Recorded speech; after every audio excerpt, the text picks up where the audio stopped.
Selamat pagi Bapak Guru dan teman-teman semua. Sebelumnya perkenalkan saya Nadine dan pada saat ini saya akan mempresentasikan mengenai perakhiran lanjutan bab 5 untuk intercompany profit transaction. Yang pertama adalah untuk soal P54 computations pada penjualan upstream dan downstream. Nah, di sini diberitahukan adanya comparative statements terhadap Sun Corporation untuk tahun 2016, 2017, dan 2018. Kemudian terdapat beberapa informasi tambahan di soal ini. Yang pertama, POP ini mengakuisisi sebesar 75% dari Sun. Sementara itu, terdapat separate income yang dimiliki POP pada tahun 2016 sebesar $21.600.000, pada 2017 $20.400.000, dan 2018 sebesar $24 juta. Sementara POP ini mengakuisisi Sun ketika Sun memiliki book value yang sama dengan fair value-nya. Kemudian yang kedua, POP pernah menjual inventory kepada Sun selama 2016 dengan gross profit sebesar $2.400.000.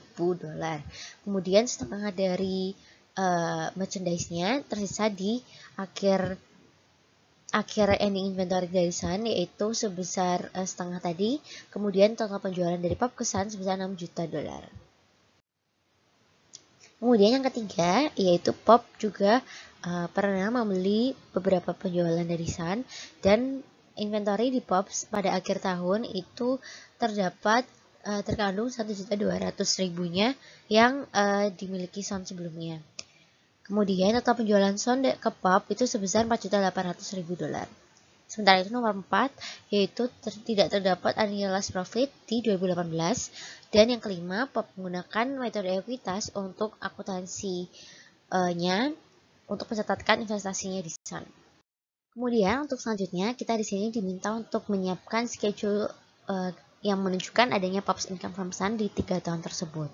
Nah, sebelumnya kita berhitung terlebih dahulu penjualan yang terjadi, yaitu yang pertama adalah adanya downstream sales dari POP ke Sun, di mana POP ini menjual cost-nya sebesar 6 juta dengan profit sebesar 2.400.000, sehingga diasumsikan Sun ini mendapatkan 8.400.000 untuk harganya. Kemudian diketahui juga adanya setengah merchandise inventory yang tersisa di akhir periode, yaitu sebesar setengahnya, artinya 4.200.000 yang masih tersisa, sehingga terdapat jika kita tarik ke POP, yaitu dimiliki 50%-nya sebesar 3 juta dan adanya unrealized profit dari selisihnya yaitu 1.200.000 yang kita akan masukkan di downstream sales di sini. Kemudian untuk yang kedua terdapat upstream sales, di mana Sun ini menjual kepada POP, di mana penjualan sebelumnya ini sudah terrealisasi. Dan yang kedua adanya total penjualan Sun dari Sun ke POP ini sebesar 4.800.000 dengan harga 6 juta, sehingga terdapat unrealized profit-nya seperti pada soal tadi. Dan unrealized profit-nya ini kita masukkan ke sebagai pengurang dari upstream sales, sehingga didapati income from Sun sebesar sekian.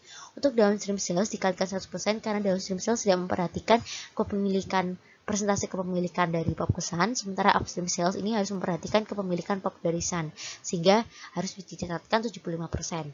Sehingga didapati hasil sekian dari perhitungan net income ditambahkan dan dikurangkan dengan unrealized profit, dan di sini ditambahkan dengan realized profit-nya yang sudah terjual artinya.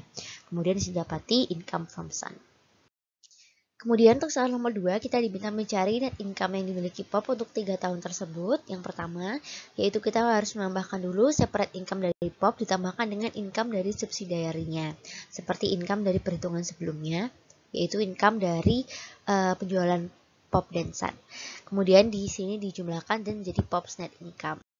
Kemudian untuk soal nomor 3, kita diminta untuk mencari consolidated net income, yaitu artinya kita mengurangkan consolidated income dengan non-controlling interest share-nya, sehingga didapati controlling share of net income.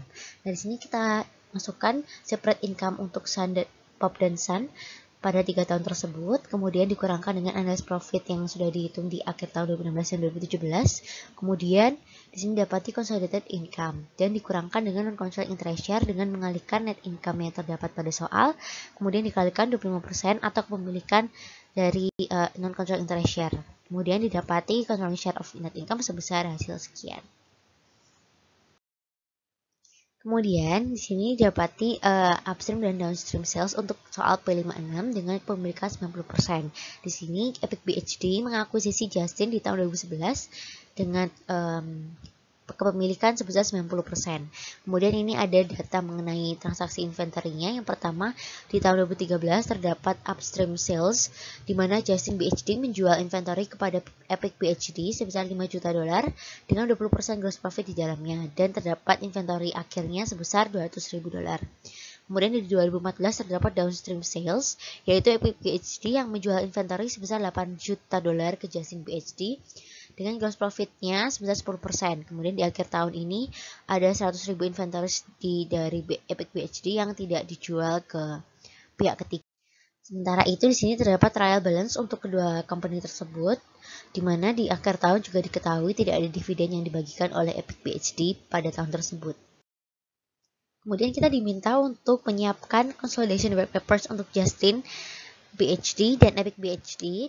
Namun sebelumnya kita menghitung terlebih dahulu apa saja yang perlu diperlukan, yaitu yang pertama net income, terdapat sales besar sekian dan sekian dari controlling interest dan non-controlling interest, karena dipisahkan nanti untuk menghitung net income yang dimiliki oleh Justin BHD sebesar 90%-nya, yaitu sebesar 720 setelah dikurangkan sales dengan expenses dan kemudian dikalikan dengan interest yang dimiliki. Kemudian ini terdapat computation untuk consolidation work papers pada Justin BHD dan Epic BHD. Yang pertama kita masukkan terlebih dahulu net income 90% yang dimiliki Justin BHD, yaitu sebesar 720. Ini merupakan kepemilikan dari sementara sisanya 10%-nya itu dimiliki oleh non-controlling interest. Kemudian untuk realized profit sendiri, tadi didapati dari 200.000 ending inventory-nya dikalikan 20%, yaitu gross profit-nya, kemudian dikalikan dengan 90% untuk control interest dan 10% untuk non-control interest. Sementara itu untuk unrealized profit karena masih terdapat di ending inventory, jadi 100.000 dikalikan 10%, yaitu profit yang gross profit yang tadi didapatkan, yaitu sebesar minus 10, dan sehingga income from Justin BHD sebesar sekian dan untuk non-controlling sebesar sekian. Kemudian untuk computation selanjutnya, yaitu kita mencatatkan adanya adjusted investment dari Justin BHD dengan menambahkan investment sebelum adjustment dan ditambahkan dengan income dari Justin BHD.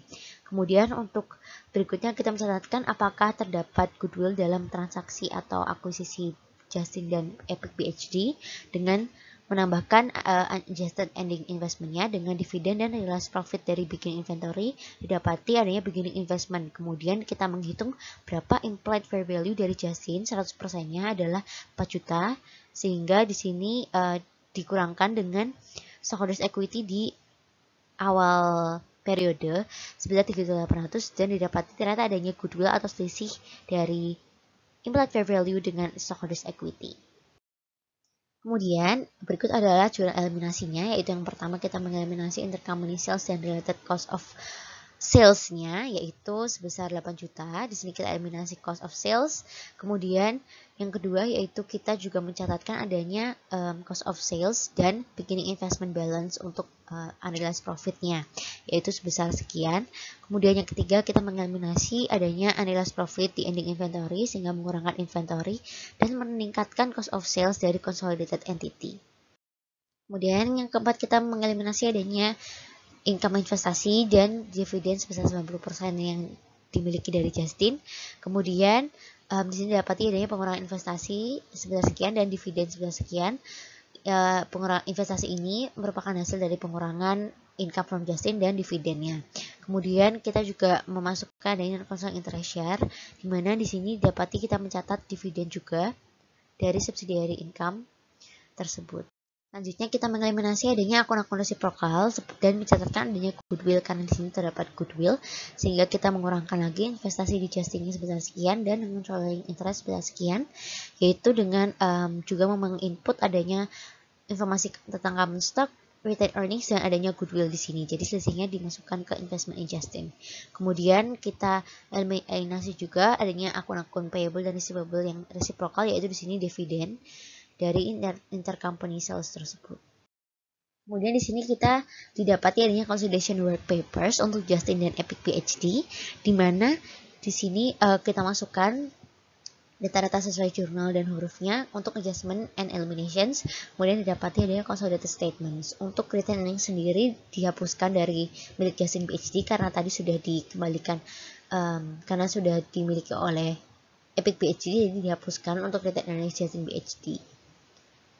Kemudian berikut adalah consolidation work papers untuk balance sheet-nya, yaitu didapati adanya pengurangan investasi dari Justin BSD sesuai dengan jurnal-jurnalnya, sehingga investasinya kembali menjadi investasi beginning investation-nya. Kemudian di sini terdapat juga adanya goodwill, sehingga mencatatkan adanya goodwill dan mengakui di consolidated statements-nya. Kemudian di sini untuk dividen payable sendiri sudah berkurang sesuai dengan akun-akun resiprokal tadi, dan didapati adanya non-control interest di consolidated work papers ini, sehingga untuk total keseluruhannya adalah sebagai berikut. Sekian penjelasan dari saya, ada kurang lebihnya mohon maaf dan terima kasih.